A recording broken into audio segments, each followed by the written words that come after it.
Pernahkah kalian bertanya-tanya, selain Alkitab, Al-Quran, dan Tripitaka, adakah kitab suci lain di dunia ini? Ternyata, ada banyak sekali naskah kuno yang dianggap suci oleh beberapa kelompok, namun tidak berhasil masuk ke dalam kanon utama agama-agama besar. Teks-teks ini sering disebut sebagai kitab apokrifa atau pseudepigrafa. Hari ini, kita akan melakukan perjalanan menakjubkan untuk mengungkap misteri di balik kitab-kitab yang hilang dan tersembunyi ini. Siap untuk petualangan ini? Ayo kita mulai. Sejarah mencatat ribuan tahun perdebatan, konsili, dan keputusan besar yang membentuk kitab suci seperti yang kita kenal sekarang. Proses ini disebut kanonisasi. Dalam tradisi Kristen misalnya, ada konsili-konsili gereja seperti konsili Nicea dan konsili Hippo yang berperan penting dalam menentukan kitab mana yang layak masuk ke dalam perjanjian baru. Faktor-faktor seperti penulisan oleh rasul atau muridnya, kesesuaian teologis dengan ajaran inti, dan penerimaan luas oleh gereja-gereja awal menjadi kriteria utama. Sementara itu, dalam Islam, proses pengumpulan Al-Quran dilakukan dengan sangat teliti di bawah kepemimpinan Khalifah Abu Bakar dan kemudian disempurnakan oleh Khalifah Utsman bin Affan. Tujuannya adalah untuk menjaga kemurnian wahyu yang diterima oleh Nabi Muhammad. Setiap ayat diverifikasi oleh para sahabat yang hafal Al-Quran dan memiliki catatan tertulis. Naskah-naskah lain yang mungkin ada pada saat itu, yang tidak sesuai dengan standar verifikasi yang ketat, tidak dianggap sebagai bagian dari Al-Quran. Dalam Buddhisme, kanon Tripitaka atau Tipitaka juga melalui proses panjang. Setelah wafatnya Sang Buddha, para biksu senior mengadakan serangkaian dewan atau sangha untuk mengumpulkan dan menyusun ajaran-ajaran beliau. Ada berbagai aliran Buddhisme, seperti Theravada, Mahayana, dan Vajrayana, yang memiliki beberapa perbedaan dalam koleksi teks mereka, meskipun intinya tetap sama. Proses ini memastikan bahwa ajaran Buddha dapat diwariskan secara akurat dari generasi ke generasi. Sekarang, mari kita masuk ke bagian yang paling seru, kontroversi seputar kitab-kitab yang ditolak ini. Salah satu contoh paling terkenal adalah Injil Thomas. Ditemukan di Nag Hammadi, Mesir pada tahun 1945, Injil ini berisi 114 ucapan yang konon berasal dari Yesus. Berbeda dengan Injil-Injil di Alkitab yang naratif, Injil Thomas lebih berupa kumpulan kebijaksanaan. Beberapa ahli menganggapnya sebagai sumber otentik ajaran Yesus, sementara gereja-gereja besar menolaknya karena ajarannya dianggap gnostik, sebuah aliran pemikiran yang berbeda dari Kristen Ortodoks. Gnostisisme percaya pada pengetahuan rahasia untuk keselamatan, konsep yang bertentangan dengan iman dan anugerah. Contoh lain yang tak kalah menarik adalah Kitab Henokh. Kitab ini dikutip dalam surat Yudas di Perjanjian Baru, yang menunjukkan bahwa kitab ini cukup dikenal di kalangan Kristen dan Yahudi awal. Kitab Henokh menceritakan tentang malaikat yang jatuh, raksasa, dan perjalanan Henokh ke surga. Isinya sangat detail dan fantastis, membahas kosmologi dan akhir zaman dengan cara yang unik. Namun, karena kontennya yang dianggap terlalu mistis dan sulit diverifikasi, kitab ini akhirnya tidak dimasukkan ke dalam kanon Yahudi maupun mayoritas kanon Kristen, kecuali oleh gereja Ortodoks Ethiopia yang masih menganggapnya suci. Dalam konteks Islam, ada juga perdebatan seputar ayat-ayat setan atau insiden Quranic. Ini adalah sebuah riwayat kontroversial yang menyebutkan bahwa Nabi Muhammad pernah sesaat mengakui 3 dewi pagan Mekah, sebelum kemudian wahyu lain turun untuk mengoreksinya. Mayoritas ulama Islam menolak keras kebenaran riwayat ini. Mereka berpendapat bahwa riwayat ini memiliki rantai perahu yang lemah dan bertentangan dengan sifat maksum atau terjaganya Nabi dari kesalahan dalam menyampaikan wahyu. Oleh karena itu, narasi ini tidak pernah dianggap sebagai bagian dari sejarah Islam yang otentik. Jadi, apa sebenarnya penyebab utama kitab-kitab ini tidak masuk ke dalam kanon? Ada beberapa alasan utama. Pertama, masalah otentisitas dan kepenulisan. Banyak teks yang ditulis berabad-abad setelah masa hidup tokoh suci utamanya, dan penulisnya seringkali tidak jelas atau menggunakan nama samaran yang dikaitkan dengan tokoh terkenal untuk mendapatkan kredibilitas. Ini disebut pseudepigrafa. Kedua, perbedaan teologis yang mendasar. Seperti yang kita lihat pada Injil Thomas, banyak teks yang ditolak mengandung ajaran yang bertentangan dengan doktrin inti agama yang sudah mapan. Para pemimpin agama pada masa itu berusaha menjaga kemurnian dan konsistensi ajaran untuk menghindari kebingungan dan perpecahan di antara umat. Sebuah ajaran harus selaras dengan benang merah keseluruhan kitab suci. Ketiga, penggunaan dan penerimaan oleh komunitas. Sebuah teks biasanya hanya akan dipertimbangkan masuk kanon jika sudah digunakan secara luas dan diterima oleh mayoritas komunitas beriman. Jika sebuah teks hanya populer di satu kelompok kecil atau sekte tertentu, kemungkinan besar teks itu akan tetap berada di luar kanon utama. Keputusan kanonisasi seringkali merupakan cerminan dari apa yang sudah dipraktikkan oleh umat secara umum.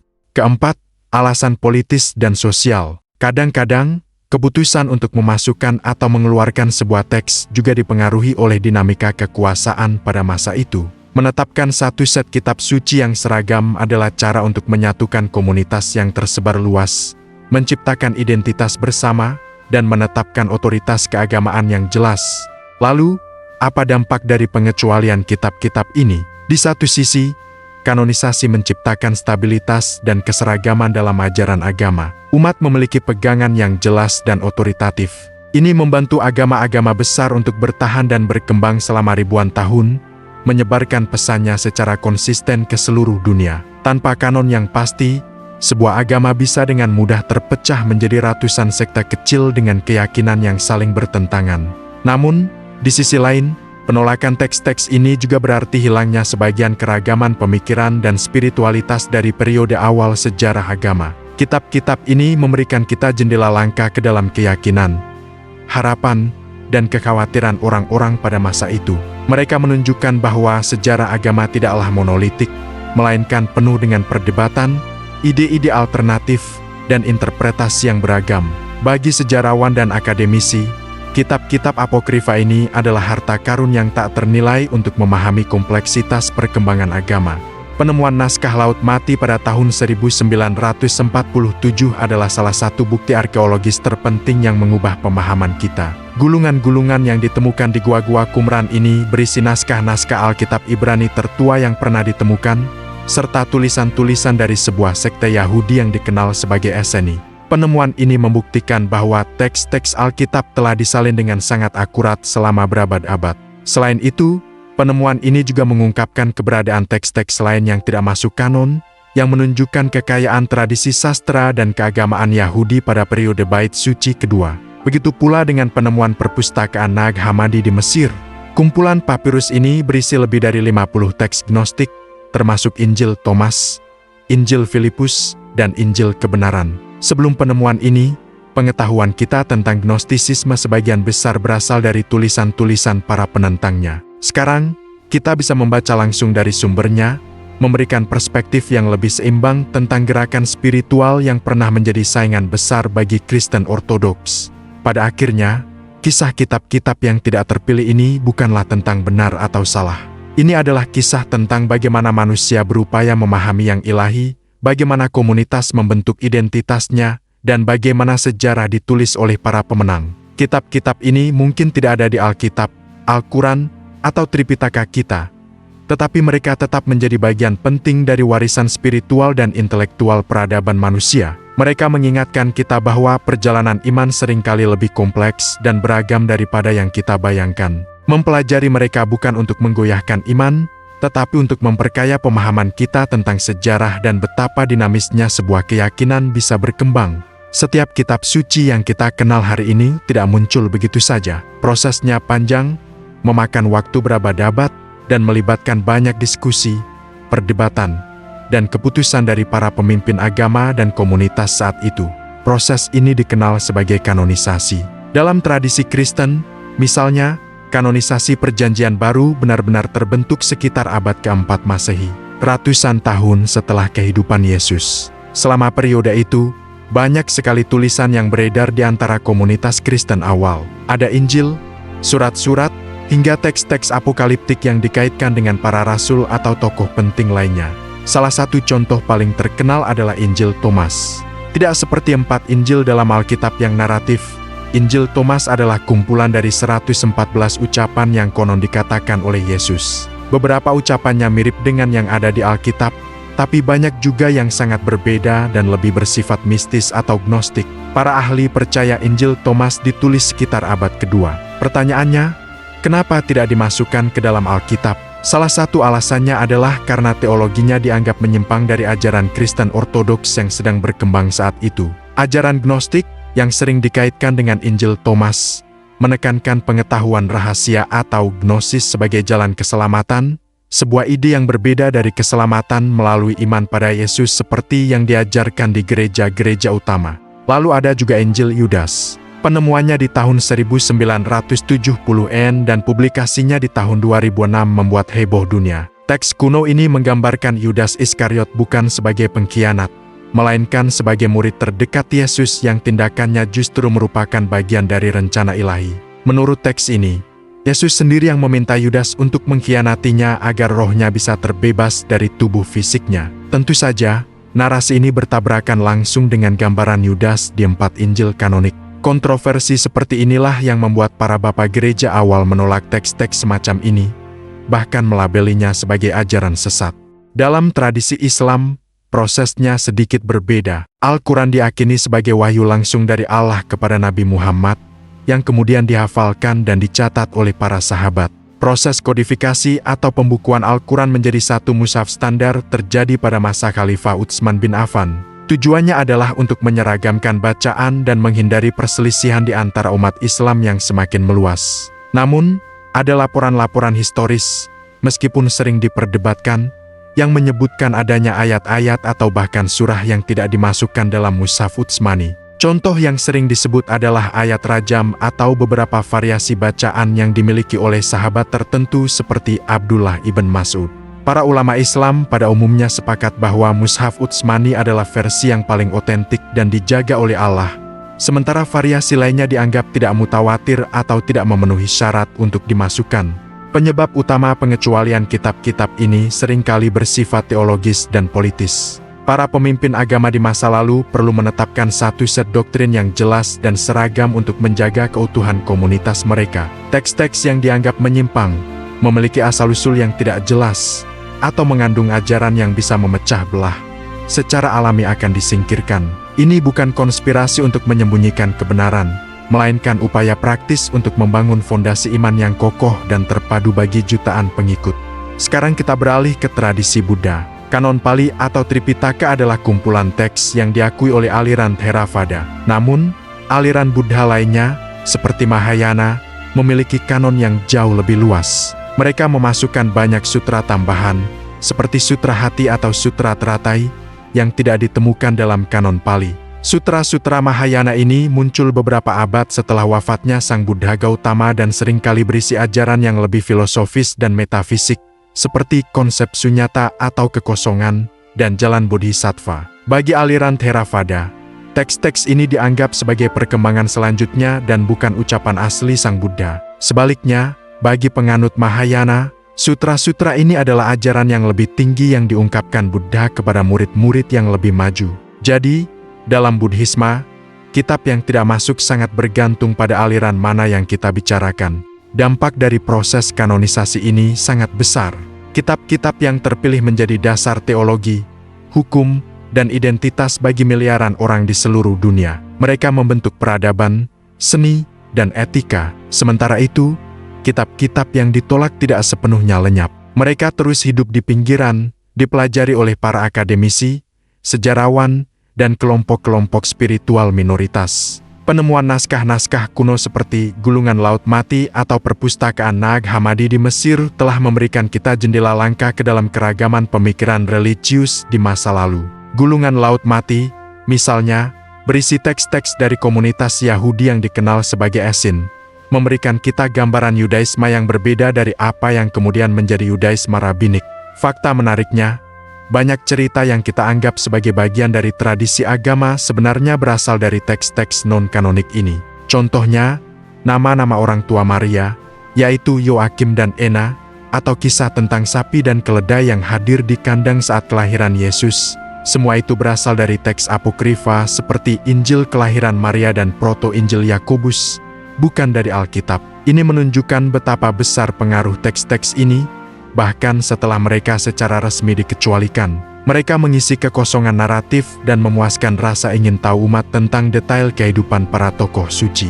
Jadi, apa kesimpulan akhirnya? Eksistensi kitab-kitab non-kanonik ini bukanlah sebuah ancaman bagi iman, melainkan sebuah pengingat yang berharga tentang sejarah agama yang kaya, kompleks, dan penuh warna. Mereka menunjukkan bahwa jalan menuju kebenaran spiritual tidak pernah monolitik. Ada banyak jalur, banyak interpretasi, dan banyak suara yang berbeda sepanjang sejarah. Mempelajari teks-teks ini bukan untuk menggoyahkan keyakinan, tetapi untuk memperkaya pemahaman kita tentang bagaimana keyakinan itu terbentuk. Mereka adalah bukti dari pencarian spiritual umat manusia yang tak pernah berhenti. Pernahkah kalian dengar nama Henokh? Dalam kitab-kitab suci yang kita kenal, dia disebut sebagai tokoh yang diangkat ke surga tanpa mengalami kematian. Nah, ternyata ada sebuah kitab yang dinamai menurut namanya, Kitab Henokh.